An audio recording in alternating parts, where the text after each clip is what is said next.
2 ans d'existence et déjà l'ère du bilan pour l'Alliance des États du Sahel.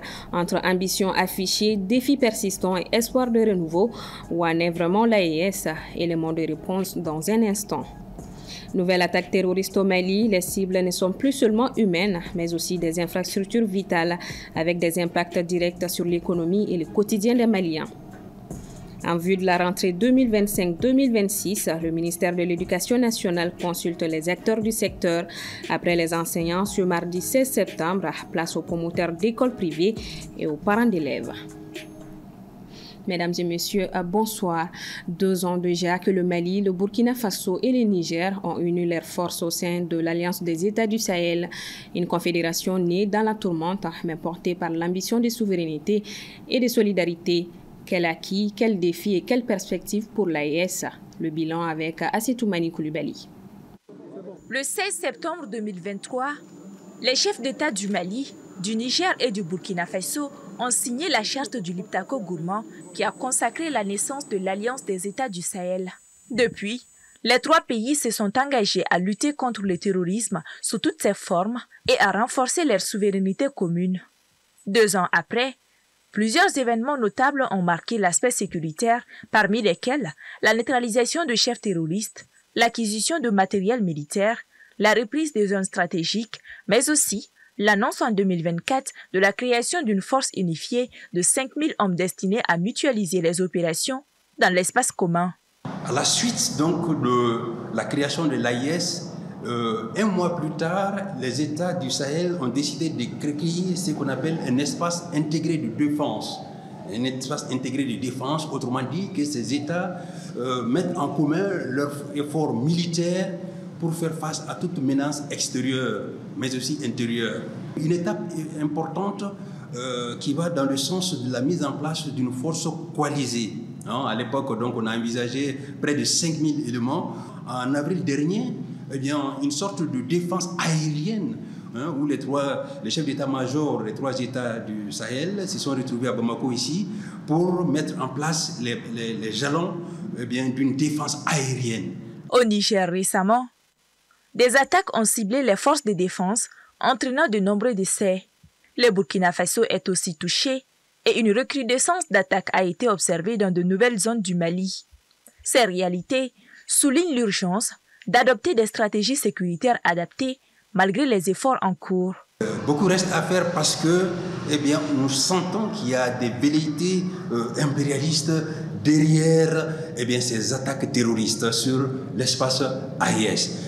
Beaucoup reste à faire parce qu'il faut que ces États parviennent aussi au niveau interne de couper ce que j'ai appelé le cordon ombilical entre les groupes armés terroristes et les populations de l'AES.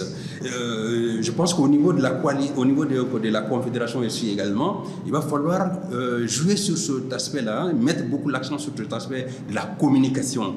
En mars 2025, l'indice global du terrorisme rappelait que le Sahel concentre à lui seul 51% des décès liés aux violences terroristes.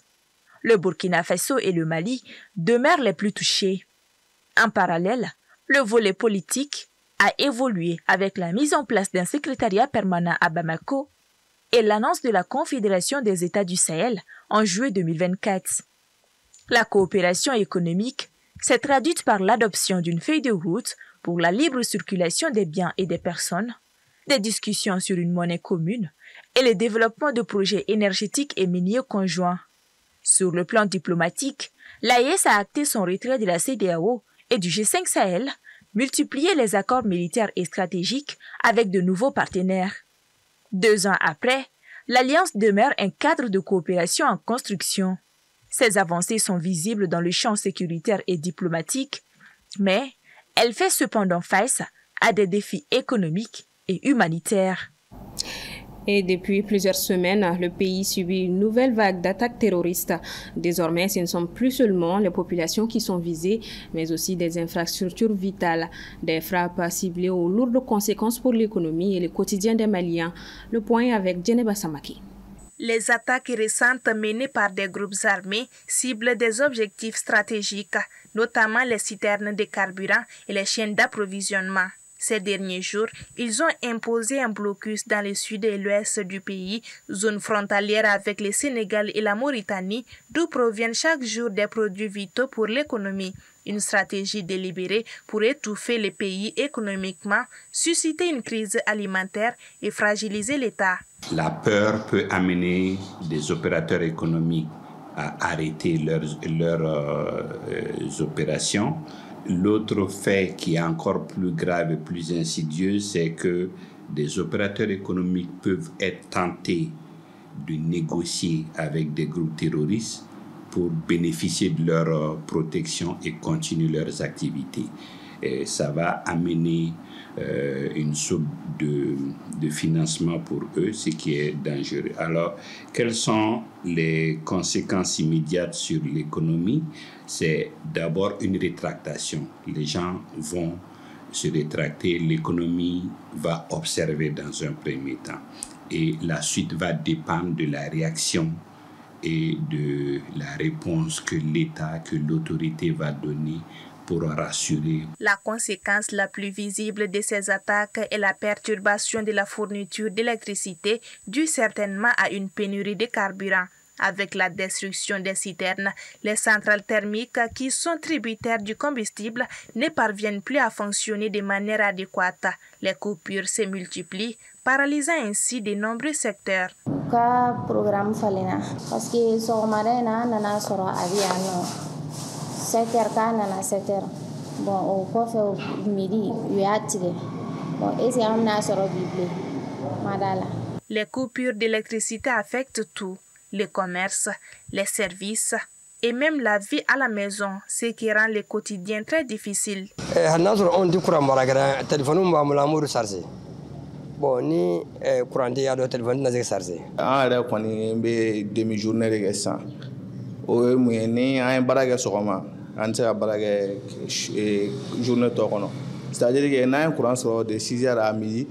Donc amo to bege fo kata bla fo 0h kuma do la ante courant so. À la suite des dégâts causés sur une escorte de carburant, le Premier ministre a reçu en audience ce mardi les représentants du groupement malien des professionnels du pétrole. En réponse, il a assuré que des ripostes d'envergure sont en cours afin d'améliorer de façon drastique la sécurisation des parcours d'approvisionnement du pays. À Yorosso, nous sommes dans la région du Koutiala. Les populations font face à une forte hausse du prix du carburant, une augmentation qui suscite de vives inquiétudes car elle risque d'alourdir le coût du transport et de renchérir le commerce. Aminata Keita. À Yorosso, dans la région de Koutiala, la population fait face depuis dimanche à une hausse notable du prix du carburant dans plusieurs stations et points de vente informels. Le litre de carburant précédemment vendu à 700 dans les stations-service et 750 dans les points de vente informels a désormais franchi la barre des 1000 francs, atteignant même parfois 1100, soit une augmentation de plus de 300 francs. Pour cause, une pénurie de carburant est constatée dans les stations-service de la ville due aux incidents survenus pendant le week-end où plusieurs camions citernes transportant du carburant ont été incendiés. Cette augmentation du prix du carburant a commencé à Yorosso le dimanche 14 septembre 2025, jour de foire hebdomadaire à Yorosso. À la grande surprise des consommateurs, pour le moment, c'est l'essence qui a augmenté de prix. Cette augmentation peut s'expliquer par les menaces récentes des groupes armés sur des vidéos qui circulent sur les réseaux sociaux, menaçant les transporteurs de ne pas fournir le carburant. Nous avons aussi constaté des citernes brûlées sur certains axes dans le pays. Dans notre région, sur la route nationale numéro 14, quittant Koutiala pour le Burkina qui traverse le cercle de Yorosso, nous avons constaté un bus de la compagnie Jara Transport qui fut incendié là-bas le 5 septembre dernier, ce qui peut inquiéter certains transporteurs d'amener le carburant du Burkina. Comme conséquence, peut-être les populations ont vraiment peur. Yorosso est une zone agricole fortement dépendante du transport pour la distribution de ses produits vivriers et cotonniers. De ce fait, cette hausse qui inquiète les populations pourrait selon eux peser directement sur le coût du transport urbain et interurbain avec une répercussion immédiate sur le prix des denrées de première nécessité. Pour les ménages, le budget consacré aux déplacements quotidiens et aux achats au marché s'alourdit en aggravant les difficultés dans un contexte déjà marqué par la crise énergétique et la situation sécuritaire. Éducation à présent. En prélude à la rentrée, le ministère de l'Éducation nationale multiplie les concertations avec les acteurs du secteur. Objectif, identifier les défis et tracer les perspectives pour une rentrée réussie. Après les enseignants lundi, ce mardi 16 septembre, le tour est revenu aux promoteurs d'écoles privées et aux parents d'élèves. Balkissa Maman Traoré et Soumaïla Fani. Au Mali, la rentrée des classes au titre de l'année scolaire 2025-2026 est fixée pour le 1er octobre 2025. Dans ce contexte, le ministère de l'Éducation nationale a organisé ce mardi 16 septembre une rencontre d'échange avec les promoteurs d'écoles privées et les parents d'élèves afin de mieux planifier cette nouvelle reprise des cours. Ce matin, nous avons souhaité rencontrer les promoteurs d'écoles. Comme vous le savez, ces promoteurs privés accompagnent l'État en grande partie, surtout au niveau du secondaire, où ils constituent pratiquement 60 à 65% de nos effectifs. C'était des échanges très francs qui ont porté essentiellement sur les difficultés de l'année dernière, c'est-à-dire l'année scolaire 2024-2025, et sur les perspectives. Il y a quand même des difficultés. Ces difficultés ont été effectivement énumérées.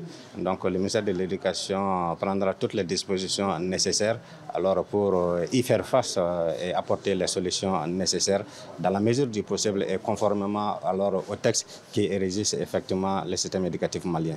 En dépit des contraintes financières auxquelles font face les promoteurs d'écoles privées, ils promettent d'accompagner le département pour une année scolaire apaisée et performante. Ce qui nous a beaucoup touché, le fait de prendre en considération nos doléances. Et nous avons demandé l'accompagnement de nos établissements, surtout les établissements qui sont verrouillés. Les établissements qui sont verrouillés, on demande une solution rapide de ces établissements qui sont en suspension et qui ne vont pas avoir d'élèves pour l'orientation cette année parce qu'ils n'ont pas terminé avec les dossiers. L'école privée traverse un peu de turbulence, mais c'est dans un cadre financier. Mais néanmoins, toutes ces préoccupations et tout ce que nous avons comme difficultés financières et autres, nous avons mis ça de côté pour privilégier le Mali. Parce que c'est à travers l'éducation qu'on doit maintenir ce pays. Et c'est pourquoi nous avons décidé de rentrer avec eux. Le premier, nous allons commencer les cours. La grande difficulté aujourd'hui, ce sont des difficultés financières. Parce qu'il faudrait reconnaître qu'aujourd'hui, et beaucoup de ces écoles coulent sous le poids des dettes. Parce que beaucoup de ces écoles sont en location et les bailleurs de fonds sont en train de les expulser. Donc ça, c'est une réalité. Dans cette même dynamique, le département a rencontré lundi les syndicats d'enseignants au cours de laquelle il les a félicités pour les résultats engagés durant l'année passée, tout en leur rappelant le rôle crucial qu'ils jouent dans le succès de la rentrée. Au Sénégal voisin, les nouvelles taxes instaurées sur les retraits et les transferts d'argent continuent de faire débat entre augmentation du coût de la vie pour les usagers et inquiétude des commerçants. Ces mesures suscitent de vives réactions. Moussa Traoré s'est intéressé à la question. Les Sénégalais découvrent depuis peu les effets de la nouvelle fiscalité appliquée aux mobile money. Désormais, chaque transaction via le mobile money est désormais taxée à 0,5%. Une mesure qui alourdit le coût de la vie pour de nombreux Sénégalais qui dépendent de ces services au quotidien. Il faut dire qu'à l'avènement des nouvelles autorités qui ont remplacé le président Macky Sall et son régime, et ils ont parlé en tout cas d'un pays qui a été mis à genoux à cause d'une gestion financière désastreuse de l'ancien régime, et que donc ces autorités ont proposé un plan de redressement économique et social le 30 juillet pour donc essayer de relancer l'économie sénégalaise à genoux. Quant aux commerçants, ils sont confrontés à une double imposition. Outre les 0,5% facturés à leurs clients, ils sont également tenus de verser une taxe supplémentaire de 1% sur les montants reçus. Un coût additionnel qui pourrait freiner l'utilisation des paiements numériques et pousser certains acteurs acteurs du marché à revenir vers les transactions en espèces. Les Sénégalais utilisent beaucoup ces outils numériques pour leurs transactions financières. D'ailleurs, dans les publicités, si vous voyez, certains pour attirer leur clientèle, parlent de zéro frais, de zéro coût. Donc aujourd'hui, leur demander de payer quelque chose en plus de ce qu'ils doivent recevoir ou envoyer, cela pourrait les détourner de ces plateformes digitales-là.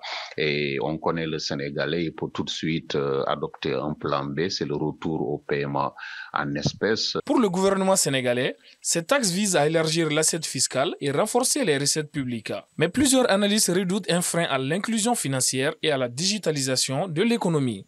Selon les spécialistes, les risques sont là par rapport aux différentes transactions. Donc ça va même susciter une hausse du coût de la vie, un ralentissement des investissements via ces plateformes.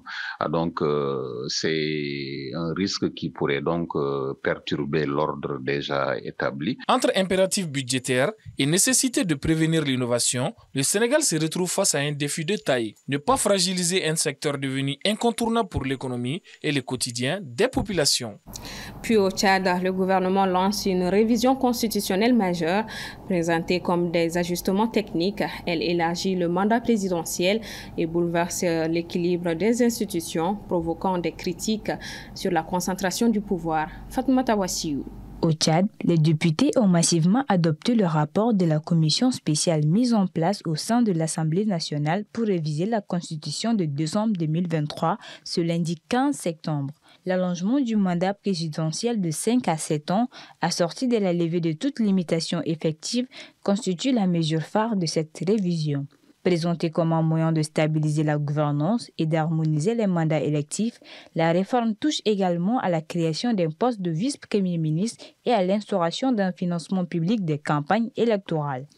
Le contexte politique donne la mesure de ce changement. Majorité écrasante en faveur du texte, boycott d'une partie de l'opposition et critique d'acteurs de la société civile dessinent une scène parlementaire verrouillée où le pluralisme peine à s'exprimer. Les justifications avancées peinent à masquer l'enjeu central, prolonger et sécuriser l'emprise de l'actuel chef de l'État et de son parti sur l'appareil d'État. En toile de fond se pose la question de la légitimité démocratique. À peine 1 an et demi après l'adoption d'une nouvelle constitution censée clore la transition, sa révision rapide interroge sur la solidité du pacte politique. Les réactions critiques évoquent moins une réforme technique qu'un charcutage de la loi fondamentale, signe d'un processus mené à marche forcée.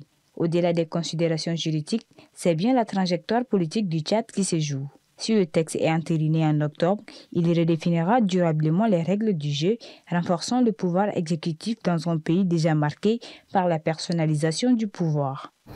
Point final donc à ce journal. Merci à vous de l'avoir suivi. À demain, 19h45.